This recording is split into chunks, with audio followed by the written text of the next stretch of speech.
तो इसको जिंदान में सेनापति डाल।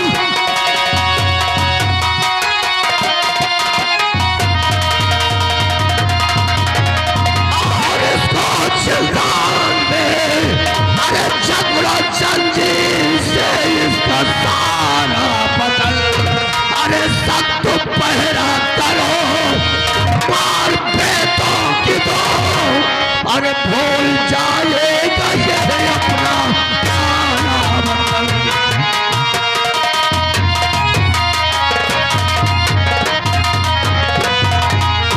इस हरामजादे को जंजीरों से जकड़ करके इसे जिंदान में डाल दो और इसे इतना मारो कि आज के बाद ये हिंदुस्तान आने का नाम न ले।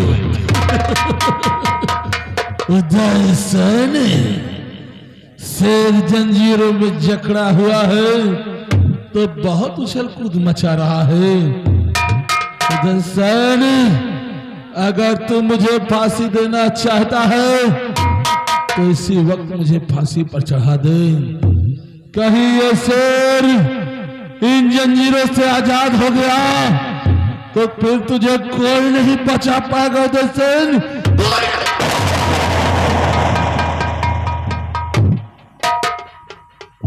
हमारे सम्राट को धमकी देता है। क्यों? ले जाओ पाल जी, डाल दो जिंदान में और कल सुबह ठीक 10 बजे संग्राम सिंह की फांसी होगी।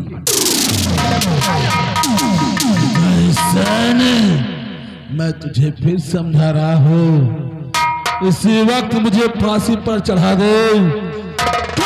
तेरे हिंदुस्तान में वो लोहा पैदा नहीं हुआ जिसके सलाखें बनाकर संग्राम सिंह को कैद किया जा सके। बहुत पछताएगा। और प्रताप सिंह तूने मुझसे दुश्मनी किया है। क्या करेगा? अभी तू जानता नहीं कि संग्राम सिंह किस बला का नाम क्या है। बला हो तुम? ये संग्राम सिंह वो जहरीला नाग है। वो जहरीला नाग नाग नहीं अजगर है। अजगर जो डसता नहीं सीधे निगलिए।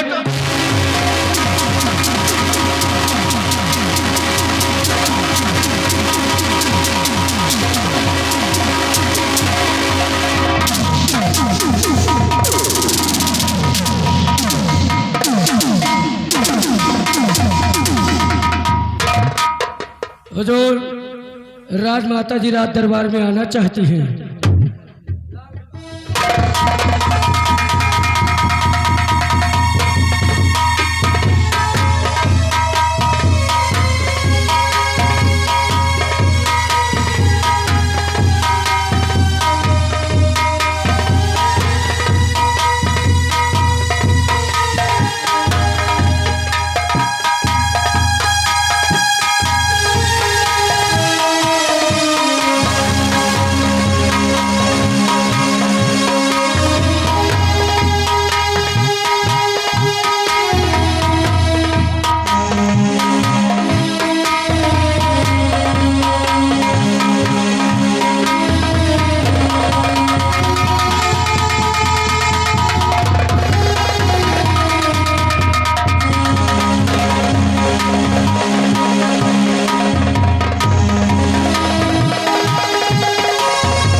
काफी समय हो गया, अभी तक मंत्री जी हमारे बेटे को मेला दिखाकर वापस नहीं आए। प्रिय चंद्रप्रभा, तुम तो जानती हो कि मंत्री जालिम सिंह हमारा वफादार मंत्री है और हमारे बेटे को तो माघ मेला दिखाकर आता ही होगा। और विश्राम करो, परेशान होने की जरूरत नहीं है।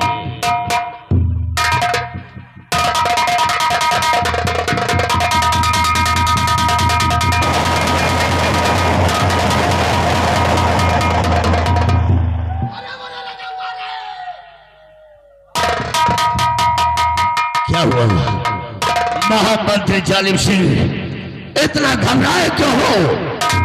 और मैं क्या देख रहा हूं कि तुम्हारे लोगों के आंखों से आंसू, आखिर बात क्या है?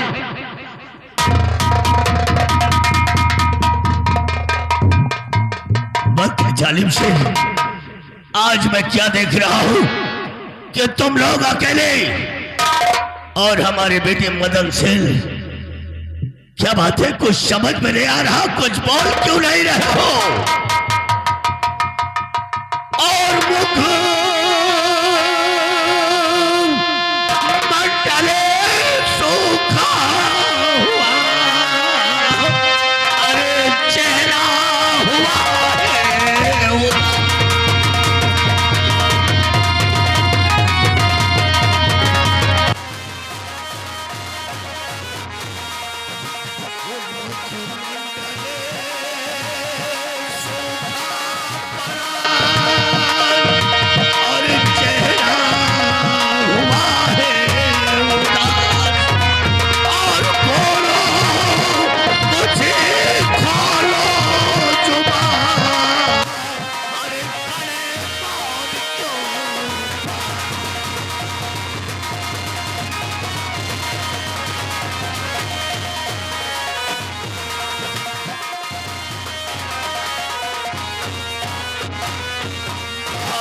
जालिम सिंह, आखिर बात क्या है? तुम सब लोग और बेटा मदन सिंह। राजन, बहुत बड़ा गजब हो गया है जी। क्या हो गया है? बहुत बड़ा गजब हो गया है। क्या गजब हो गया है?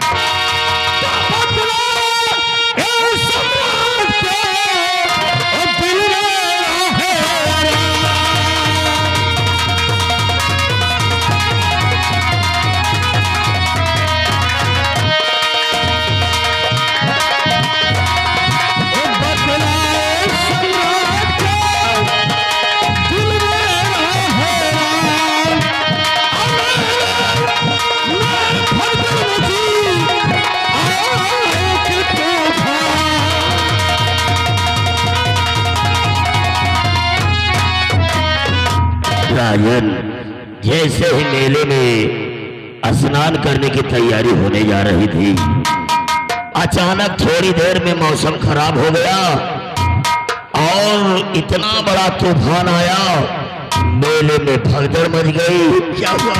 और उसी भगदड़ में राजकुमार को कहीं पता न चला।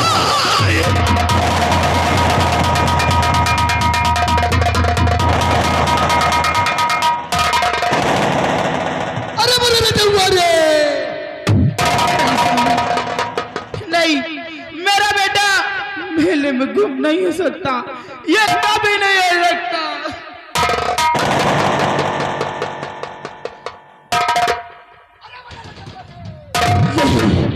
ऐसा नहीं हो सकता है, मेरे बेटे मदन सेन को कुछ नहीं हो सकता है। मंत्री जालिम सिंह, आप क्या बता रहे हैं? तुम्हारी बातों को सुन करके तो मेरा माथा चकरा गया है, लेकिन प्लीज तुम घबराओ नहीं, लेकिन मदन सिंह को कुछ नहीं होगा। मुझे उस भोलेनाथ पर बहुत बड़ा भरोसा है कि हमारा बेटा अभी इस दुनिया में जिंदा है, हमारे बेटे को कुछ नहीं होगा। इसलिए मेरी बात सुनो, और तुम क्यों परेशान हो रही हो?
विश्वास है कि मेरे बेटे मदन सेन को कुछ नहीं होगा। मैं यहाँ से सैनिक भेजूंगा और मैं सैनिकों द्वारा अपने बेटे मदन सेन को जरूर ढूंढूंगा।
स्वामी जी बतला दीजिए, बह गया गंगा जी में है मेरा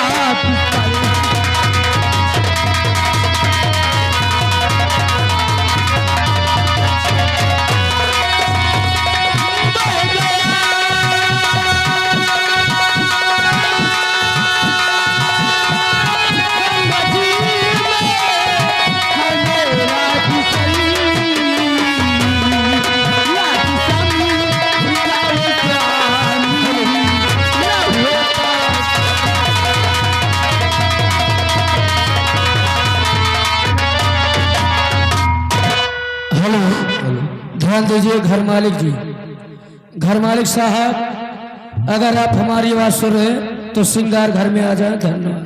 अरे बोले रे चुप हो जाओ राजमाता, अब रोने धोने से कोई फायदा नहीं है और जो मुकद्दर में लिखा होता है उससे कोई टाल नहीं सकता। राजमाता फिर से न बच्ची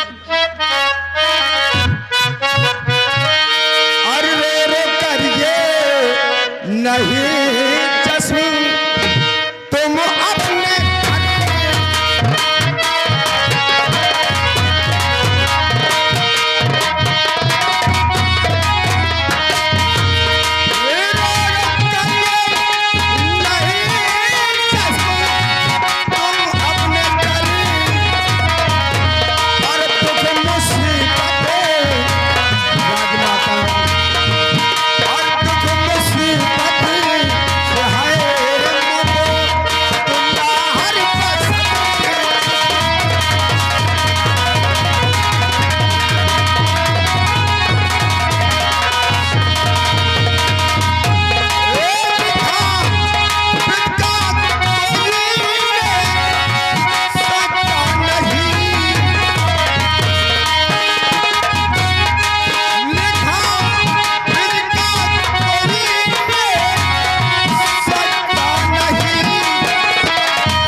राजमाता, मैं अच्छी तरह जानता हूं कि दुनिया में सबसे बड़ा गम औलाद का होता है, लेकिन आप घबराए नहीं। मैं वादा करता हूं और विश्वास दिलाता हूं कि एक दिन कुंवर मदन सेन को जरूर ढूंढ निकालूंगा। यहाँ गए विनोद तिवारी जी भाईपुर से आए हुए हैं। विनोद तिवारी जी की तरफ से इस सीन को देखते हुए 51 रुपए की इनाम आ रहा पार्टी की ओर से। धन्यवाद। और राजमाता, मैं इसी वक्त जा रहा हूं कुंवर मदन सेन की खोज में, और मंत्री जालिम सिंह मैं जा रहा हूं कुंवर मदन सेन की खोज में, और जब तक मैं वापस ना आ जाऊं हमारे सम्राट और हमारी सम्राट का ख्याल रखना। एक बात और ध्यान में रखना, जो छोटा बेटा ये कुंवर विमल सेन है, इसका भी ख्याल रखना। राजमाता और राजन, आप मुझे आशीर्वाद दीजिए कि मैं कुंवर विमल सेन को ढूंढने में सफल हो जाऊं और अपने काम में कामयाब हो जाऊं। जा सेनापति जी, मेरा आशीर्वाद हमेशा तुम्हारे साथ रहेगा और तुम मेरे बेटे को ढूंढने में जरूर कामयाब होगे सेनापति जी।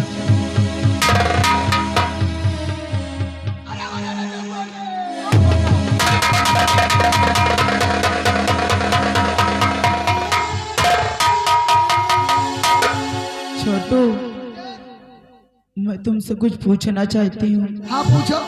आखिर मेरे बेटे के साथ माघ मेला तुम भी घूमने गए थे और तुम सच सच बताओ वहाँ पर क्या हुआ था छोटू? देखो, हमरा दरबार का नमक खान है और 3-4 पीढ़ियां मैया करत करत बिताए गए, हमका लगाए गई हैं कि छोटू रहा, हमका आँखी ने दिखाए।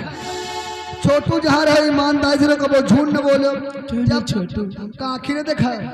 जब रात दरबार से मंत्री जी चले, हम चले, राजकुमार चले, चलते चले कुदूर आँखी ने दिखाओ।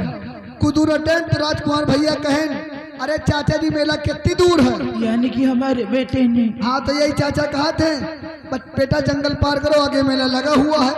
आगे आगे राजकुमार, पीछे पीछे हम रहे, हमें पीछे ही रहे। और जैसे राजकुमार भैया घने जंगल में अटे, ये अपन बंदूक निकाल ली। किस लिए छोटू, किस लिए? सेम लखड़ी मारे मरे चलते लग कुदूर फिर अटे। फिर राजकुमार भैया कहे, अरे चाचा मेला कितनी दूर है? कहें बेटा देखो जंगल पार करो, आगे मेला लगा हुआ है। आगे आगे राजकुमार, पीछे पीछे हमने, हमें पीछे ही रहे। फिर अपन बंदूक निकाल ली। किस लिए छोटू? सेल लखड़ी मारे पड़े। जैसे राजकुमार भैया जंगलवा पार करे, जैसे राजकुमार भैया जंगलवा पार करे, गहरी नदी चलती रही है। राजकुमार भैया पाँव फिसल गया और वही माँ बह गए।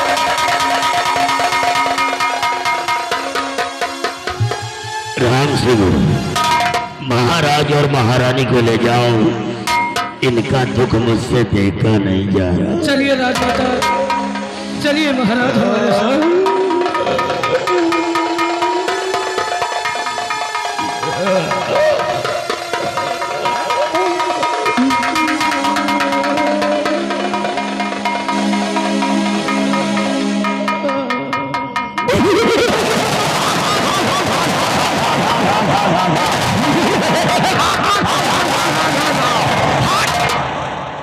इतने जूता मारूंगा चेहरे पर ना कि साले तुम्हारा चेहरा इंसान के बजाय गधे का बन जाएगा।